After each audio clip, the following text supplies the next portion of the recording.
주변 아파트 시세보다 낮은 분양가로 관심을 모았던 북위례 분양 첫 주가 위례 포레자이가 지난 금요일 모델하우스 문을 열었는데요. 하지만 높이 설계 문제로 하남시로부터 최종 분양 승인이 나지 않아서 청약이 내년으로 밀리게 됐습니다. 한편 수도권 3기 신도시의 앞날은 어떻게 될까 시장의 관심이 집중되고 있습니다.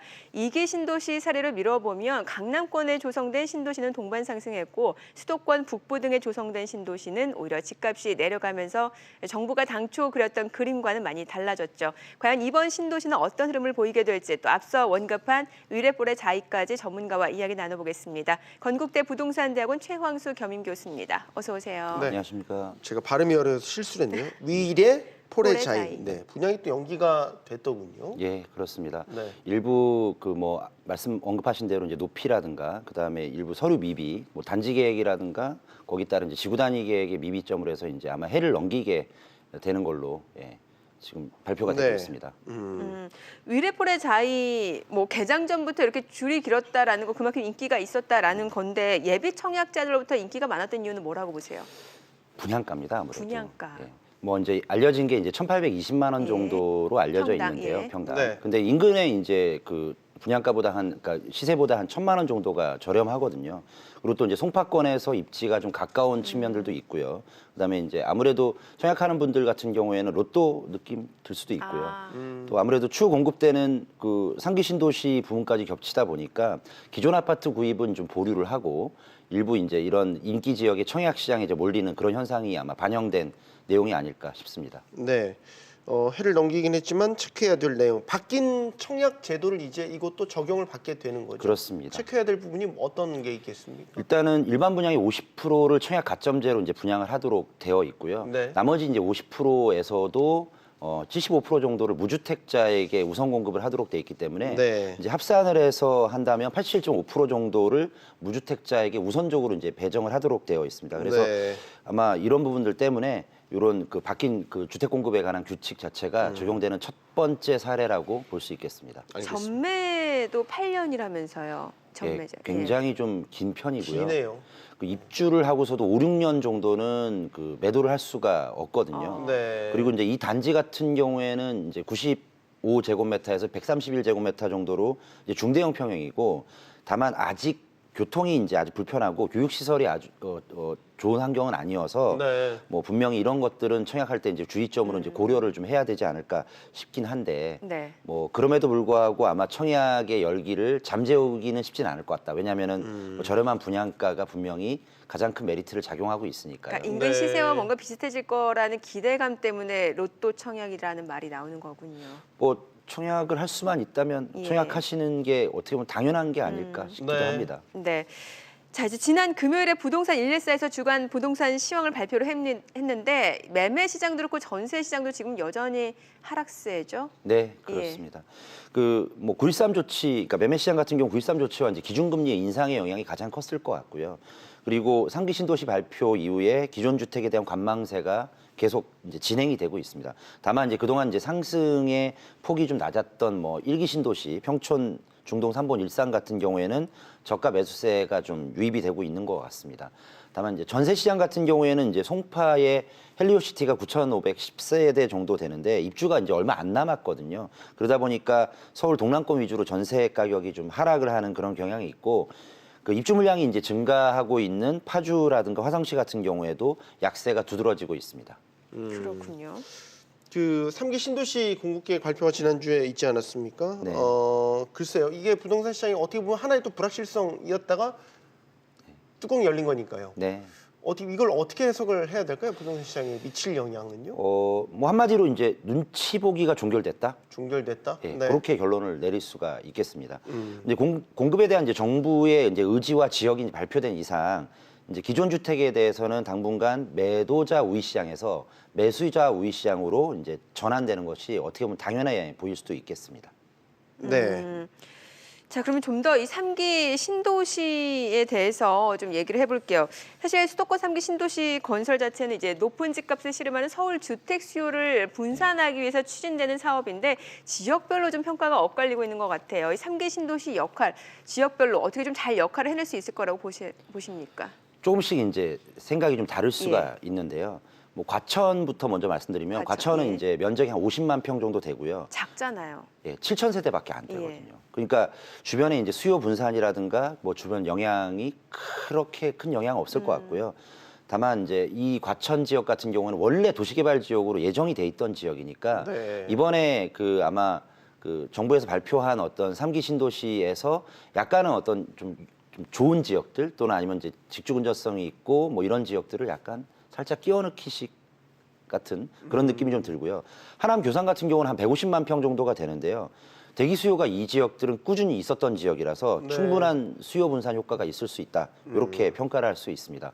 약간 이제 의외했던 지역들이 이제 그 계양인데요. 계양은 이제 100만 평 정도 되는데 대중교통이 좀 문제가 되긴 하거든요. 네. 직접적으로 뭐 전철이 있거나 이런 건 아니어서 다만 인천과 부천 경계선상에 오랫동안 신규주택 공급이 없었던 지역이라서 뭐 경인고속도로라든가 외곽순환도로라든가 이런 도로 조건은 또 괜찮은 편이어서 충분한 이 지역의 신규주택 매수 수요라든가 이런 부분들을 흡수할 수 있는 그런 지역이라고 평가할 수 있겠습니다. 가장 의아스럽던 지역이 남양주 남양주. 왕숙지구인데요. 네. 여기가 이제 기존에 이제 경기개발공사에서 하고 있는 다산 신도시와 연계가 돼 있는 그런 지역인데요. 규모 자체를 보면 이제 매머드급으로 이제 300만 평 정도가 됩니다. 그래서 기존의 다산 신도시의 3만 1,000세대 정도를 포함을 하면 한 10만 가구 정도가 되는데 오히려 이 지역은 초과 공급이 우려가 되고 있어서 살짝 걱정이 되는 지역이기도 합니다. 지금 이제 아직 발표가 다 끝난 게 아니죠? 네. 그 3기 신도시에 포함될 지역이 더 있을 수도 있고 이 외에 추가 이제 공공택지 개발에 대한 발표가 있을 수 있는데 사실 예정됐던 지역이 다른 데가 있었던 광명 같은 곳이 이번에 빠졌는데 추가 발표에서 포함될 수도 있다라는 얘기가 있어서요. 이 부분은 저희가 어떻게 전망해 볼 수 있을까요? 뭐 할 것 같습니다. 할 것 같아요? 예, 그 어차피 또 11만 가구 정도가 추가로 발표를 해야 되는데 네. 그런 지역들의 위치라든가 이런 부분들을 선정하기에 기본적으로 뭐 그린벨트라든가 서울의 인접 지역들이 굉장히 뭐 다양하게 갑자기 툭 튀어나오는 그런 지역이 있기가 대단히 어렵거든요. 네. 그런 면에서 본다면 뭐 시흥 광명이라든가 뭐 김포 고촌이라든가 뭐 원흥 그러니까 고향 원흥지구 일대라든가 이런 지역들은 아마 충분히 또 추가 발표되는 지역이 아닐까 싶은데 뭐 이렇게 생각이 돼요. 네. 자, 그러면 3기 신도시와 관련해서 그 주변의 부동산 시장에 미치는 영향에 대해서 여러 가지 얘기들이 많이 나오는 것 같아요. 앞서 말씀 주셨던 뭐 남양주 같은 경우는 이미 공급이 과잉인 상태인데 네. 여기가 포함이 됐기 때문에 그 지역에 사시는 분들은 정말 우려를 할 수도 있을 것 같아요. 집값이 떨어지지 않을까라는 우려. 반면에 그 이외 다른 지역은 뭐 교통 인프라가 더 좋아진다라든지 생활 편의 시설이 더 들어서게 되면 같이 덩달아 집가가 또 올라갈 수 있는 기대감을 갖고 있는 지역도 분명히 있을 것 같고요. 어떻게 보십니까? 바로 이제 그 3기 신도시가 들어서는 그 바로 인접 지역 같은 경우는 분명히 정해 효과가 있을 수 있습니다. 정의 효과. 예.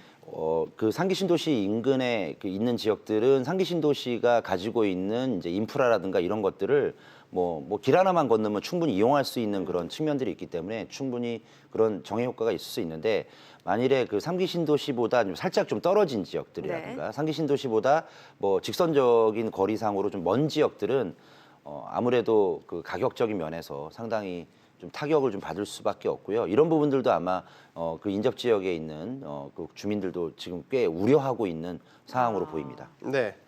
자, 이제 2018년이 거의 끝나가고 새해를 맞이하게 되는 시점인데 새해에는 부동산 관련 세금이라든지 제도들이 많이 바뀌는 것으로 알고 있거든요. 특히 세금 부분 말이죠. 네. 특히 다주택자들에 대한 세금 이런 부분들이 많이 바뀔 것 같아서 뭐가 어떻게 달라지는지 짚어주세요. 뭐 간단하게 공시 가격 기준으로 해서 1주택자 같은 경우에는 9억 원, 그다음에 다주택, 2주택 이상 같은 경우에는 6억 원 소유자에게 그 뭐 최대 이제 1주택 또는 이제 조정 대상 구역 외에 이제 2주택자의 경우에는 뭐 최대 2.7%까지 종부세가 이제 반영이 될 것이고요. 3주택 이상이거나 조정 대상 지역 내 2주택 이상 보유자는 최대 3.2%까지 확대가 되고요. 네. 또 하나 이제 주택 거래를 할 때 있어서 시장 상황을 적시에 반영하기 좀 어려웠다라는 지적이 좀 있어서요. 기존에 그 현행 60일이던 어떤 실거래가 신고 기간이 30일로 줄어드는 그러한 일정들이 계속 진행이 되겠습니다. 네. 자, 그러면은 이제 내년도 부동산 시장을 봤을 때 최근에 이러한 안정화 흐름은 좀 하락세 또는 보합세가 당분간 계속 이어질 거라고 보세요? 어떻게 전망하세요? 뭐 이제는 뭐 그렇게 안정화되고 그다음에 분명히 뭐 주택 가격이라든가 이런 것들이 뭐 폭등하거나 이러기에는 좀 어렵다라고 좀 확신적으로 얘기를 할 수가 있고요. 만약에 이 부분들을 뭐 한마디로 뭐 언급을 해달라라고 한다면 그 궁서체로 예스라고 말씀드리고 지역별로 싶습니다. 양극화가 나타나지는 않을까요?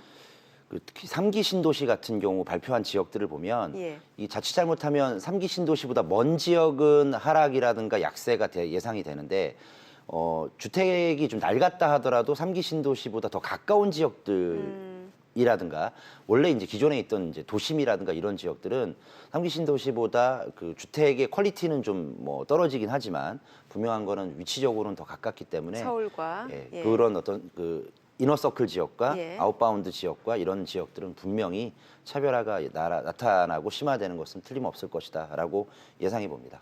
오늘 뭐 신문의 기사를 보니까 서울 지역 아파트 거래가 전혀 되지 않는 그러니까 빙하기라고까지도 얘기를 하더군요. 뭐 급매물의 경우 3억까지도 내렸는데도 사겠다는 사람이 없다라고 한다는 거는 그러니까 거래가 전혀 이루어지지 않는 이 현상은 언제까지 이어질 것으로 보십니까? 뭔가 깨져야 이게 이 진공 상태가 뭔가 깨져야 이게 사고 팔고가 이루어지는 건 아니겠습니까? 특별한 어떤 뭐 거시적인 모멘텀이 있지 않는 한 당분간 이런 형태는 이제 계속 될 것 같고요. 과거에도 보면은 그 청약이 이제 대규모로 이제 있었던 뭐 잠실지구라든가 이런 지역들 같은 경우에도 그러한 청약이 계속 대기하고 있는 그런 동안에 그런 청약이 다 마무리될 때까지는 지속적으로 이런 형태로 이제 매도자 매수자가 좀 찾아보기 힘든 이런 현상들이 계속 지속됐기 때문에 이런 부분들이 다 소화가 되기 전까지는 당분간은 계속 뭐 매도 매수세의 약세라든가 그다음에 거래의 어떤 절벽 이런 현상들은 당분간 지속될 거로 보여집니다. 알겠습니다. 건국대 부동산대학원 최양수 교수였습니다. 고맙습니다. 잘 감사합니다. 들었습니다.